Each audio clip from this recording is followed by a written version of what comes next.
बंदी छोड़ सतगुरु रामपाल जी महाराज जी की जय हो।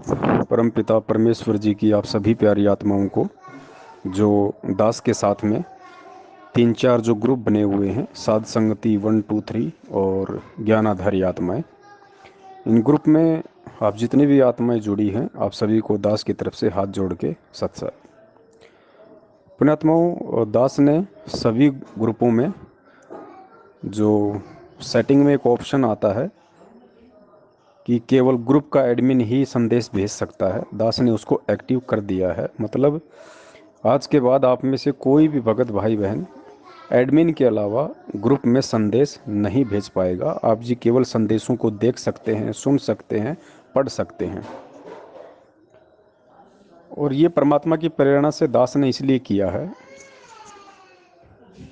क्योंकि हम सब जीव हैं और बहुत समय लग जाता है परमात्मा के ज्ञान को समझने में, परमात्मा की विचारधारा को जानने में, और किस लिए परमात्मा आए हैं, क्या वो हमसे चाहते हैं, इन सब बातों को गहराई से जानने में। क्योंकि हम जीव हैं, हमें बहुत वक्त लग जाता है। खाली गुरुजी को परमात्मा कहना, खाली गुरुजी का जन्मदिन ना मनाकर उनका प्रगट दिवस मनाना और अपने आप को सत्सेवक कहना, खाली यही एक पहचान नहीं है कि हम बहुत अच्छे भगत हैं और हमने परमात्मा को समझ लिया, हमने उनके ज्ञान को समझ लिया। अब दास इन दिनों ग्रुप में देख रहा है लेकिन बोल कुछ भी नहीं रहा, क्योंकि मुझे बोलने का अधिकार भी नहीं है। क्योंकि दास को परमेश्वर ने प्रेरणा करके जो सेवा दी थी अपने भगत भाई बहनों को साथ लेके चलने की, संदेश देने की, वो है साध संगति।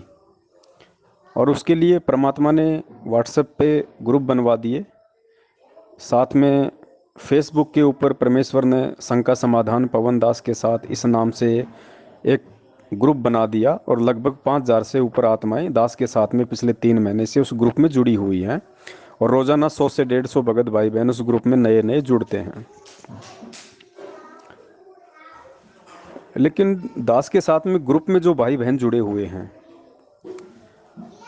अब अभी भी उनमें से बहुत सारे भगत भाई बहन बेहोश हैं, क्योंकि उन्हें पता ही नहीं कि हो क्या रहा है। इतने संदेश देने के बाद भी, इतना विस्तार से समझाने के बाद भी कि भाई देश दुनिया की क्या परिस्थितियां हैं, दुनिया बारूद के ढेर पे बैठी है, कब आग लगा दे, कब बम फट जाए, कुछ नहीं पता। और हमने अपने आप को आश्वस्त मान लिया कि हमारा बाड़ा भी बाका नहीं होगा। भगत जी, ये भक्ति मार्ग है। यहाँ अच्छों अच्छों का बाल बाका हो जाता है, जो अपने आप में ये सोच के बैठे हैं कि हमारा तो बाड़ी बाका नहीं होगा, हम तो संत रामपाल जी महाराज जी की शरण में हैं, हम तो उनके भगत हैं। इस बात का डिसाइड आप नहीं कर सकते कि मैं संत रामपाल जी महाराज जी का भगत हूँ और मेरा तो बाल भी बाका नहीं होगा। इस बात का डिसाइड अध्यात्म करेगा, परमात्मा की मर्यादाएं करेंगी, परमेश्वर का विधान करेगा, संविधान करेगा। हम दिन में कितनी बार परमात्मा का विधान तोड़ते हैं, उनके नियम तोड़ते हैं, उनका संविधान तोड़ते हैं, हमें इस चीज़ का आभास तक नहीं है। और हम खाली गले में लॉकेट पहन के, हाथ में रक्षा सूत्र पहन के, सुबह शाम दोपहर की आरती करके या मंत्र हो जाएं तो वो करके अपने आप को निश्चित माने बैठे हैं कि मेरा बाल विवाह का नहीं होगा। पुण्यात्माओं, ऐसा नहीं है। 2014 बरवाला कांड के समय जितने लोग मरे थे, घायल हुए थे, वो भी यही सोच रहे थे कि हमारा तो बाड़ी बाका नहीं होगा, पीठ पीछे परमात्मा बैठा हुआ है।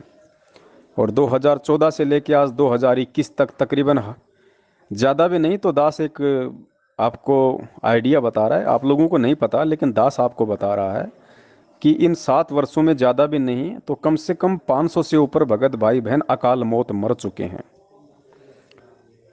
वो भी यही मान के बैठे थे कि हम तो गुरुजी की शरण में हैं, हमारा तो बाड़ी बाका नहीं होगा। वो नामदान केंद्रों पे भी रेगुलर जाते रहते थे, महीने में 1 1 या 2 2 बार नाम भी शुद्ध करवाते रहते थे, तारीखों पे भी जाते रहते थे। सारनाम भी ले लिया था उन्होंने, किसी ने सतनाम ले रखा था, किसी के पास प्रथम नाम था।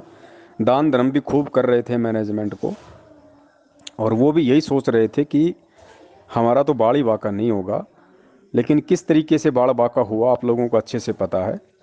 नेपाल की बहन आई, इसार की तारीख पे सुबह मटका चौक पे वो फांसी लगी हुई मिली।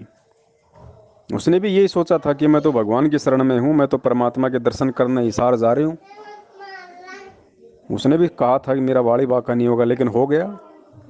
कोटा का एक भाई था, हिसार तारीख पे गया हुआ था लॉकडाउन से पहले, खुद ही हिसार में ट्रेन के आगे कूद पड़ा और कट के मर गया।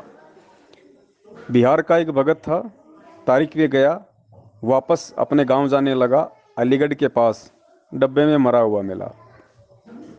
पिछले साल महाराष्ट्र से 2 बस भर के और सारनाम लेने के लिए आ रहे थे रोहतक में। सुबह 3 बजे राजस्थान के नागौर में आगे काला सांड आ गया, ड्राइवर की झपकी लगी, क्या हुआ, और बस पेड़ से जा टकराई, भीषण एक्सीडेंट हुआ। 13 भक्तों की अकाल मौत हुई, जिनमें भगत और भक्तमती दोनों शामिल थे। 3 की तो गर्दन धड़ से अलग हो गई। और भी बहुत सारे भाई बहन हैं, सारनामी हैं, पंजाब के थे, हेमंत कुमार थे, और उन्होंने जहर पिया, मरे। और भी बहुत सारे भाई बहन हैं जो मर लिए अकाल मौत। तो वो भी यही सोच रहे थे कि भाई हमारा तो बाड़ी बाका नहीं होगा, हम तो गुरुजी की शरण में हैं। लेकिन आप गुरुजी की शरण में है या नहीं है, मैं गुरुजी की शरण में हूँ या नहीं हूँ, इसका डिसाइड मैं नहीं कर सकता, आप नहीं कर सकते। इसका डिसाइड परमात्मा का संविधान करेगा कि कौन भगत परमेश्वर के विधान अनुसार चल रहा है और कौन खाली विधान का ढोल बजा के और अपनी मनमानियों के हिसाब से चल रहा है। परमेश्वर हमें भगत बनाने आए हैं, और जब तक हम भगत नहीं बनेंगे तो हम परमात्मा के संविधान के अंतर्गत नहीं हैं। ये तो एक बेसिक फाउंडेशन है। भक्ति करनी है तो सबसे पहले भगत बनना पड़ेगा। सतलोक बहुत दूर की बात है, अभी सोचना मूर्खता होगी, क्योंकि सतलोक इतना आसान नहीं है। सतलोक जाना जितना आसान हमें लग रहा है, उस हिसाब से उतना ही टेढ़ा है। अगर इतना ही आसान होता तो अरबों खरबों, गिनती नहीं, दास तो एक आइडिया बता रहा है, अरबों खरबों युगों तक हम यहाँ गधे कुत्ते सुअर बन रहे हैं। क्या परमात्मा हमें पहली बार मिले? हमेशा परमात्मा मिलते हैं। खुद मालिक की वाणी है कि साधु सेती मस्करी, चोरा नाल खुशहाल, मल अखाड़ा जीतेंगे युगन युगन के माल। यहाँ युगन युगन शब्द परमेश्वर ने प्रयोग किया है। तो हम युगों युगों से इस कलयुग में भी परमात्मा की शरण में आ रहे हैं। हम अपने आप में ज्ञानी भी बनते हैं, बहुत बड़े चतुर भी बनते हैं, और हम सोचते हैं कि अब की बार तो बेड़ा पार हो ही जाएगा, लेकिन रह जाते हैं, क्योंकि हम भगत नहीं बनते, हम चतुर पहले बनते हैं। और भगत के 5 लक्षण बताए सिर्फ परमात्मा ने: शील, संतोष, विवेक, दया, अक्षमा। और इन पांचों में से मैं भी आ गया, आप भी आ गए। मुझे नहीं लगता कि हमारे अंदर वो गुण होंगे। चलो 70% की तो हम बात नहीं करते, वो तो खुद कॉल एजेंट सतलोक आश्रम मैनेजमेंट हरियाणा के पीछे लग के बुरी तरह से बेहोश हैं। आज भी उन्हें होश नहीं आ रहा, और होश उन्हें आएगा भी नहीं जब तक उनकी कमर नहीं टूट लेगी। हम उनकी बात नहीं करते, क्योंकि 2014 से 2020 तक पूरी संगत की परीक्षा थी। वो 70% लोग फेल हो चुके हैं, जिनको पिछले 6 साल से समझाते समझाते हमारे कान बहरे हो गए, हमारी आंखों से धुंधलापन छा गया, हमारी उंगलियां घिस चुकी हैं इस मोबाइल पे चलाते चलाते, वीडियो बनाते बनाते। 6 साल बहुत होते हैं किसी भी आदमी को समझाने के लिए। 6 साल से अगर किसी गधे को भी पर्टिकुलर आप अगर कोई एक सब्जेक्ट पढ़ाओ, कोई एक बात उसको पढ़ाओ, तो वो भी पढ़ जाएगा, वो भी एक्यूरेट 6 साल में उसको जो ज्ञान दिया गया है, जो समझाया गया है, उसी अनुसार अपना काम करेगा। लेकिन परमेश्वर से तत्व ज्ञान लेकर भी 6 साल से भगत लोग नहीं समझ पाए, सही गलत का निर्णय नहीं कर पाए। वो 70% लोग उस गधे से भी गए गुजरे हैं, जो आज भी सतलोक आश्रम मैनेजमेंट हरियाणा के पीछे चल रहे हैं, नामदान केंद्रों पे जाते हैं, उनको दान धर्म ज्योति पाठ का पैसा देते हैं, लॉकडाउन खत्म होते फिर से तारीखों पे जाने की सोच बैठे हैं। उनकी तो हम बात ही नहीं करते।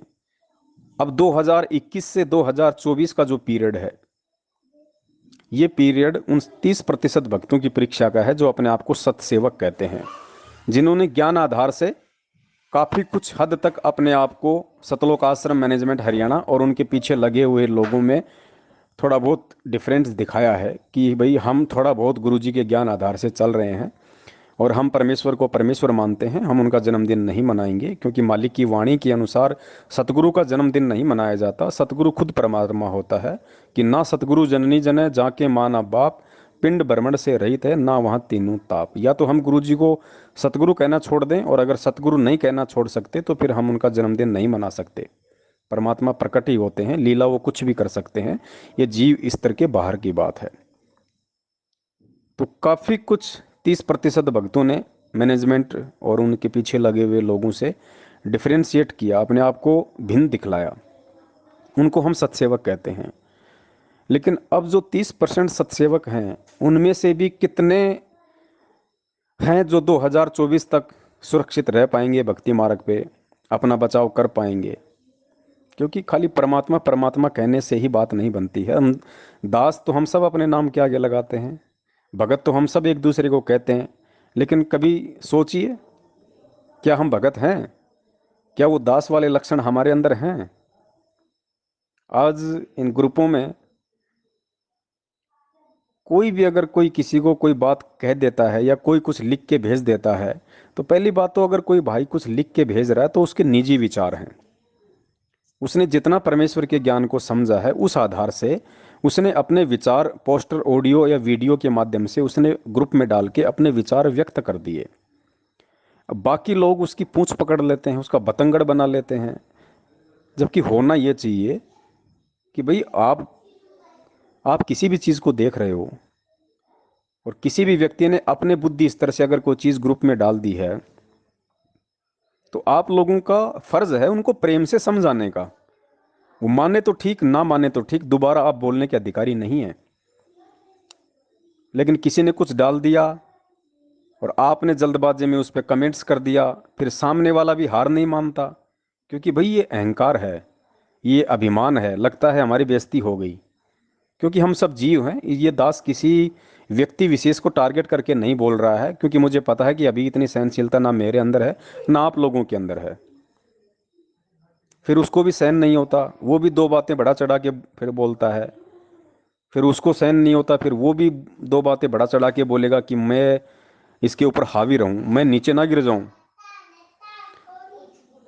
तो भगत जी, ये तो एक दूसरे का समय बर्बाद करना, सांसें बर्बाद करना, और एंड में मतलब कोई निकलना नहीं उन सब बातों का। तो बताइए हमारे अंदर वो संतोष कहाँ है, धैर्य कहाँ है? पहली बात तो आप कोई कुछ भी भेजे भाई, चाहे कोई ग्रुप में नंगा वीडियो भेज दे, नंगी फोटो भेज दे, आप क्यों टेंशन ले रहे हो? आप क्यों चिंतित हो रहे हो? आप अपने आप को संभाल के रखो भाई। उसने भेज दिया, उसको जितना ज्ञान था, परमेश्वर कहते हैं जिसकी जितनी बुद्धि उतना दे बताए, उसका बुरा मत मानियो, वो अधिक कहाँ से लाए। जितना उसके पास में था, उसके भेजे में था, उसने अपने विचार व्यक्त कर दिए। अब अगर आप उसके विचारों से असहमत हैं, सहमत नहीं हैं, तो आपका फर्ज ये बनता है कि आप उसको प्रेम से समझाएं। आप उसके ऊपर गुस्सा करने के अधिकारी नहीं हैं, क्योंकि आप उसके बाप नहीं भाई। आप उनको प्रेम से समझा सकते हैं कि भगत जी आपने जो किया ये परमेश्वर के ज्ञान आधार से ठीक नहीं है, बाकी आपकी मर्जी, बस इतना कह के आप छोड़ दीजिए। उसके बाद ही वो क्या जवाब देता है, क्या जवाब नहीं देता है, उसके बाद भी अगर आप रिएक्ट करते हो, तो ये कहीं ना कहीं सामने वाले का अहंकार है। और हमें बुरा मानना नहीं चाहिए भाई। ये ग्रुप में ठीक है, कोई जो मर्जी डाले, हमें क्या लेना देना उससे। अगर आप ग्रुप एडमिन है तो आपको अच्छा नहीं लगता तो आप उसको रिमूव कर दीजिए। आप ग्रुप एडमिन नहीं हैं और आपको उसकी बातें अच्छी नहीं लगती, आप उसकी बातों से सहमत नहीं हैं, तो आप उसको संदेशा दे सकते हैं। संदेशा, ओनली संदेशा। उसके साथ में जिरह नहीं कर सकते, बहस नहीं कर सकते। आप जो परमेश्वर के ज्ञान से नहीं समझा, 27 साल की मेहनत से नहीं समझा, वो 2 मिनट आपके गुस्सा करने से समझ जाएगा। आपने कैसे सोच लिया ये? भाई दास क्यों नहीं बोलता इन ग्रुपों में? दास सबके विचार देखता है, सबकी बातें सुनता है। क्यों नहीं बोलता दास? क्योंकि अच्छे से पता है दास को कि जीव को सहन नहीं होता।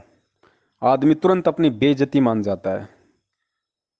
ठीक है, सामने नहीं बोलेगा, लेकिन अंदर से वो वैर पाल लेता है, ईर्ष्या भाव पाल लेता है अपने अंदर। तो भाई मैं दोषी क्यों बनूं किसी को बोल के?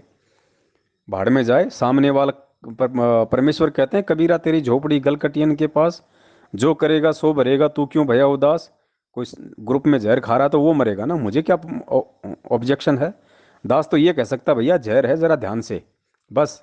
उसके बाद वो कहे नहीं नहीं जहर नहीं, ये दूध है, तो मैं ये भी नहीं कहूंगा कि ठीक है भाई दूध है तो पी ले। मुझे फिर बोलने का अधिकार ही नहीं है।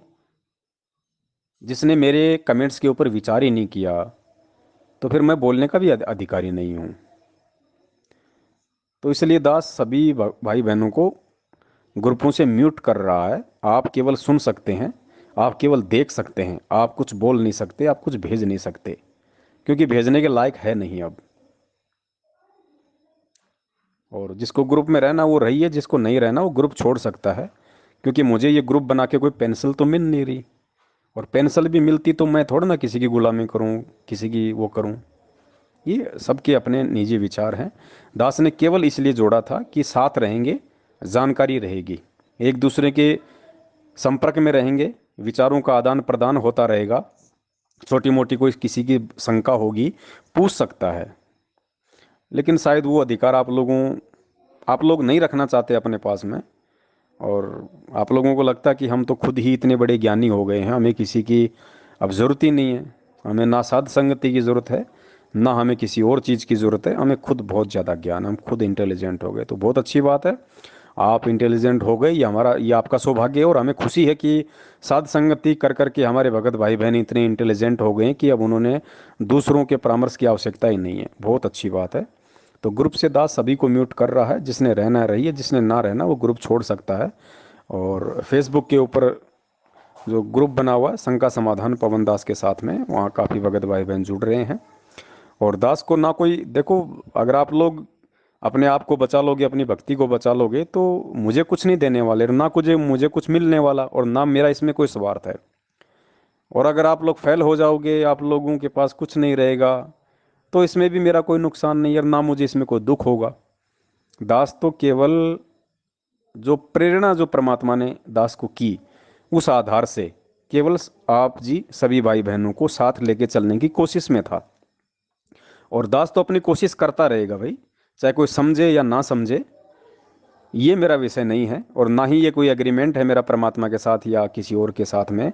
समझे या ना समझे, ये तो सामने वाले के संस्कार के ऊपर निर्भर करता है। दास की सेवा, दास की ड्यूटी सबसे पहले अपनी भक्ति है, उसके बाद में कुछ समय बचा तो भगत भाई बहनों के साथ में संगति है, वो मेरी चलती रहेगी। फेसबुक पे लाइव हर संडे को परमेश्वर की दया से चलता रहेगा, और नए नए टॉपिक परमात्मा ऐड करवाएंगे। 3-3 घंटे की वीडियो से अब दास केवल 20 या 25 मिनट तक की वीडियो पे आएगा रोजाना, संडे को, इससे ज़्यादा नहीं। और जो भाई जुड़ना चाहे अच्छी बात है, जो ना जुड़े अच्छी बात है, जो समझना चाहे अच्छी बात है, ना समझना चाहे अच्छी बात है। दास केवल परमेश्वर के निमित्त होके अपनी ड्यूटी करता रहेगा। और कोई गलत कर रहा है तो दास बिल्कुल भी नहीं टोकेगा, क्योंकि अब टोका टाके का समय नहीं है। जिसने समझना है वो वीडियो देखिए, हज़ारों की संख्या में परमेश्वर ने वीडियो बनवा दिए हैं। अब किसी को ना ही पर्सनली समझाया जाएगा। जिसने समझना है सारी वीडियो देखो भैया, सारी वीडियो देखो, खुद भी मेहनत करो, थोड़ा आगे बढ़ो, बैठे बैठे खाने की आदत छोड़ो, खुद मेहनत करो थोड़ा। और बस दास का तो यही विनती थी, यही निवेदन था। बाकी आप सबकी अपनी मर्जी है, क्योंकि दास खुद महसूस कर रहा है कि काल भगवान का कितना प्रेशर इस समय दास के ऊपर है, कितना प्रेशर दास के ऊपर इस समय है। तो सोचो, ये 2021 है, अभी 3 साल बाकी हैं परमेश्वर के लगभग आने में। दास कह सकता है ज्ञान आधार से, कोई निश्चित नहीं कह रहा दास, कोई फाइनल नहीं है, कोई भविष्यवाणी नहीं कर रहा। लेकिन भविष्य वक्ताओं ने जो भविष्यवाणियां की हुई हैं, और जिस हिसाब से वर्तमान की परिस्थितियां हैं और आने वाले 2-3 साल में बिगड़ने वाली हैं, उस हिसाब से दास एक आइडिया लगा रहा है भगत होने के नाते कि 2024 तक परमेश्वर दया कर सकते हैं, क्योंकि 2024 तक बहुत कुछ स्थितियां हो सकती हैं बिगड़ जाएं दुनिया की। तो परमेश्वर बिगड़ी हुई परिस्थितियों को या तो बिगड़ने से पहले ही संवारने आते हैं, या बिगड़ने के बाद में उनको बनाने आते हैं। बाकी बिगाड़ तो होना ही होना है भाई, दुनिया का तो सत्यानाश होना ही होना है। अगर सत्यानाश ही होना है तो फिर परमेश्वर के आने का फायदा क्या। इसलिए परमेश्वर आएंगे जरूर, अपना संदेशा जरूर देंगे।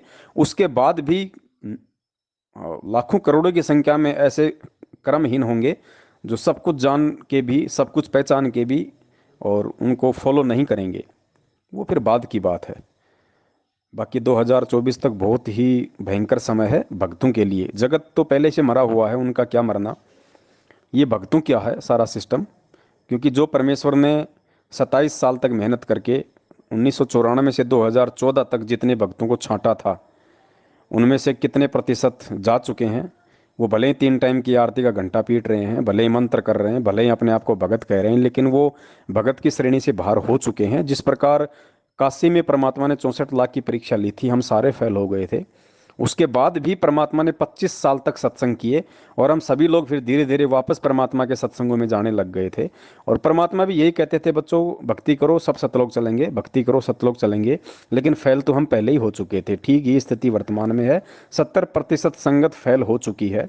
जो जो व्यक्ति ये ऑडियो सुने, जो जो व्यक्ति आज भी सतलोक आश्रम मैनेजमेंट हरियाणा से सवाल पूछने की हिम्मत नहीं कर पाता है, या उन्हीं के विचारों पे चलता है, उन्हीं पीले पर्चों के आधार पे चलता है, ऑडियो को सत्य मानता है, और दान धर्म ज्योति पाठ का पैसा उन लोगों को देता है, और इनके जितने भी आश्रम बने हुए वहाँ पे जाता है, और इनके कोऑर्डिनेटरों के संपर्क में है, तो समझ लीजिए वो 70% में है, और वो व्यक्ति फेल हो चुका है।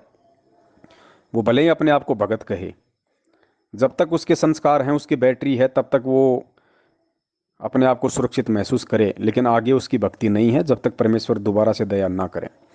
बाकी 30% भाई अभी भयंकर दौर से गुजरना बाकी है। ये 30% ही की परीक्षा है 2021 से 2024।